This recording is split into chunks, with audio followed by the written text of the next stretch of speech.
So we are going to go over the skills that we have covered with Mr. Toby.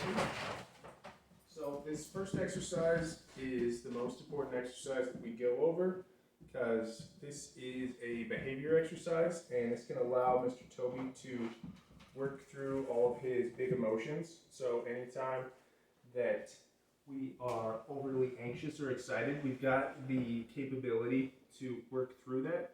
And we do that by putting ourselves in a nice relaxed body posture. So what that looks like is the end result. Perfect. We want Mr. Toby to come on over to the mat, give us a DOWN, and then rest his little chin down on the mat. So we remain silent during this exercise is actually what makes it really impactful. It's like the difference between driving a car or watching someone drive a car. He has to work through this big emotions completely on his own and this exercise completely on his own. So the cue is the mat. So as soon as we break out a mat, he knows that we're going to work on this exercise, and we pick this up when we're done. So I've had folks take this on plane rides, use it for dog-friendly hotels. A really good time that I like to utilize it is when I go to a park and there's a bunch of exciting new things that we haven't been introduced to. So bicycles and kids running around and other dogs out in the open, new dogs. So all these things that we haven't seen before. And now we've got the capability to work through those big emotions.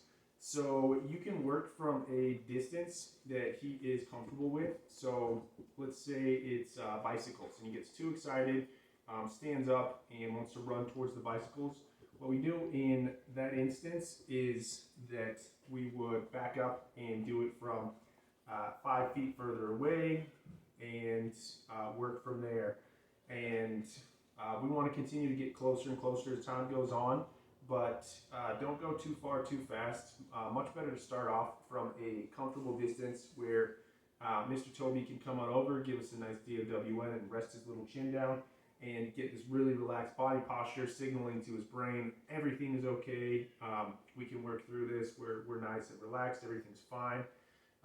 Rather than have him getting ginned up when he sees something, because things get exacerbated over time one of two ways. So we get excited, we see something, the next time we're primed to be really excited and wound up, or conversely, we've done some relax on a mat, we've seen something, we've worked through this, so the next time we see it, we're going to be a little bit more relaxed, and then additionally a little bit more relaxed the next time we see it, and we continue to work through these big emotions. So again, very, very important and impactful exercise, and one you can work on for 30 seconds to 3 minutes every day. Give him an opportunity to continue to keep this fresh in his mind. So again, we just scoop up the mat as soon as we're done. So next, let's go over our clickable exercises. So I'm going to say, Toby, come. Good job, bud. Just going to click as soon as he gets all the way up. I say, Toby. Drag some treats up towards my face as soon as he makes eye contact. We'll clicker that. Toby. I'm not going to drag the treats up towards my face. Give him a click when he makes eye contact. Then I'm going to drag a treat out to the side. Let's get him interested in these. Toby. The moment that he comes back and makes eye contact when we've got this distraction. Toby. It's when we clicker that moment. So he's got to work through being able to be really interested in a treat but come back and make eye contact. Toby. Very good. We're interested in a treat on the ground. We've got to come back and make some good eye contact. Toby. And in this exercise, this last one, I really am okay if they look at me in the chest. I don't ask for perfect eye contact. Usually dogs, as soon as they're trotting over towards me, almost no dog will stare me in the eyes and trot over towards me. They all kind of head in my direction and then look at me in the chest as they're doing so. That's all well and good. And you can be as stringent and rigorous or as loosey-goosey as you want on the criteria. You're basically sculpting and shaping your dog with the clicker by letting them know that's when you've done the right thing. And you're either really in the proximity or nope, that's you nailed it right on the head. So just a little quickie on that one. Toby, sit. Toby, down.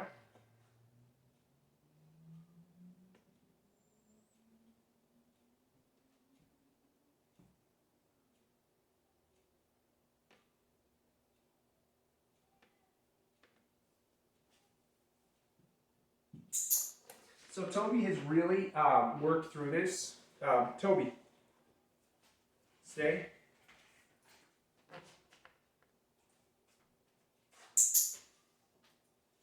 Toby, stay.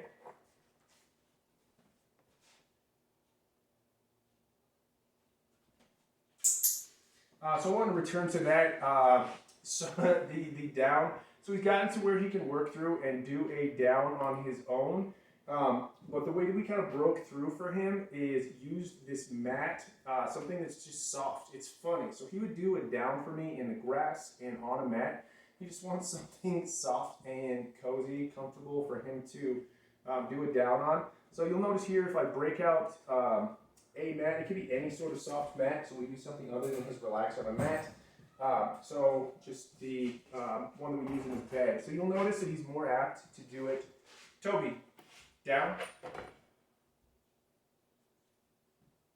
So there's no problem doing a very rapid down if he's got something comfortable to lay on. So just something to take note of. You can get a bunch of great repetitions in simply by Toby, down. Oh, by simply tossing a treat off of the mat and then having him come back over and do it on the mat, then remove the mat, and then have him do it on a solid surface that he may not be as prone to giving you a reliable down on, or something that he'll do more rapidly. So just something to keep in mind. He really is a man of comfort. So every dog is a unique snowflake, and that is what I noticed about Mr. Toby.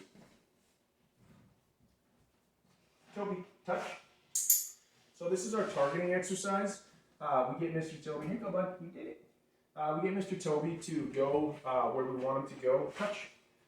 Simply by putting our hand down, telling him touch. So this is a great exercise to get a dog positioned exactly where you want him. I use it for loose leash walking a lot, as well as when you're just out in public and he gets distracted. This will get his attention, touch. And then also have him come back to this exact position and just get him right where you need him to be. It's also the beginning to agility training. So it's simply getting your dog to follow your hand inside, outside poles, up ramps. That's all that is simply following a target. Let's go over our leave it next. Toby, leave it. Good. So in that moment that he pulls back, that's the moment that we click. That's what we're really looking for. Let's give him another shot. Find the crumbs. Leave it. So another side note is with all of our exercises and all of our commands, we want to give the command one time and give them an opportunity to think it through, and it'll really cultivate a stronger learning response from our pups. If you have to say it more than one time, it can get to where your dog will just drown you out, realize they don't have to listen to you the first time, and just say it over and over again. And I also feel that it just conveys confidence that you know that they know how to do it, that they're going to do it, and you're simply just going to wait them out. So usually I'll wait, a maximum of 5 to 10 seconds before I'll give them the command a second time. It's not a hard and fast rule that I'll never tell a dog on a second occasion to a command. Toby, come. But I really like to wait them out and give them an opportunity to take the correct action. So just a side note on that can actually be pretty pivotal. Space. I just went a little close on that. Let's give another shot. Toby. Space. Very good. So in this one, what we're looking for is some space. I want about a 2-foot bubble. He gave me some extra. And this is a preventative measure for jumping, so we can catch him before he has an opportunity to come up to me. Toby, space. So first thing we come through the door, dogs are much more prone to want to jump up on you.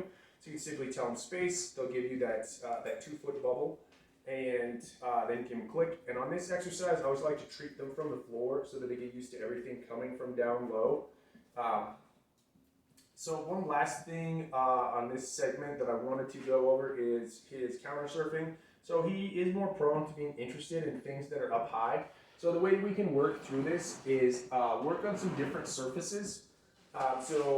Just because he's comfortable with like this bench doesn't mean he's going to be comfortable up here at on this crate, this sort of surface, this surface level. So you can work here on this crate, and then also here on this this bench here, and also work on a different surface, a crate.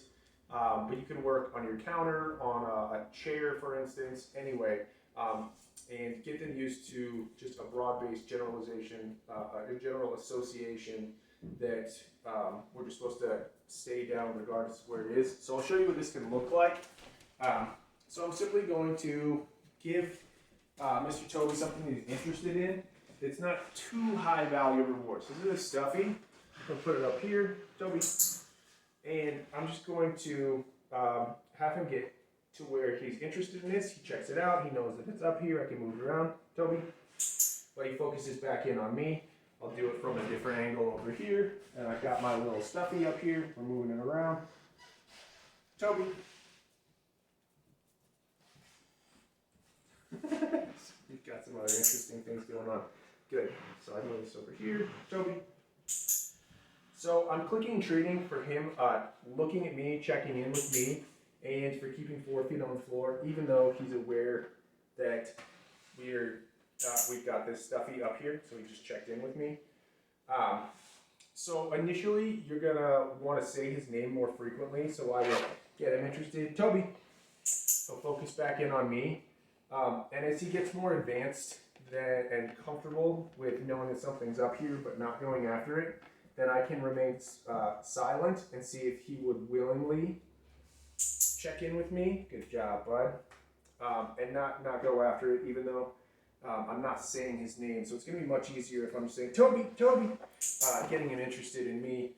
And eventually I just want him to do it on his own accord. I'm not going to be concerned with Uncle Dan telling me things. Boom, I'm just going to focus in. So again, we would just do this from some different angles. We got other things going on, and even different surfaces. So this is, oh, good job, bud. A challenging surface over here. Toby, come. But he's doing much better. He, more sparingly is jumping up. So I'm actually pretty proud of him. But it's definitely going to be contingent upon your environment. So if you want to work on that, I'd work with him on some different surfaces at your own house. So you're also going to want to initially work with some items that he considers low value. So the stuffed animal is, medium value. But if I put a rock up there or an orange, something like that it is really low value, then we can continue to increase the difficulty by then giving him things that are more exciting. So maybe a piece of bread would be like pretty exciting for him, and just that's basically proofing it at that point, making sure that regardless of whatever's up there, that he's going to leave it alone.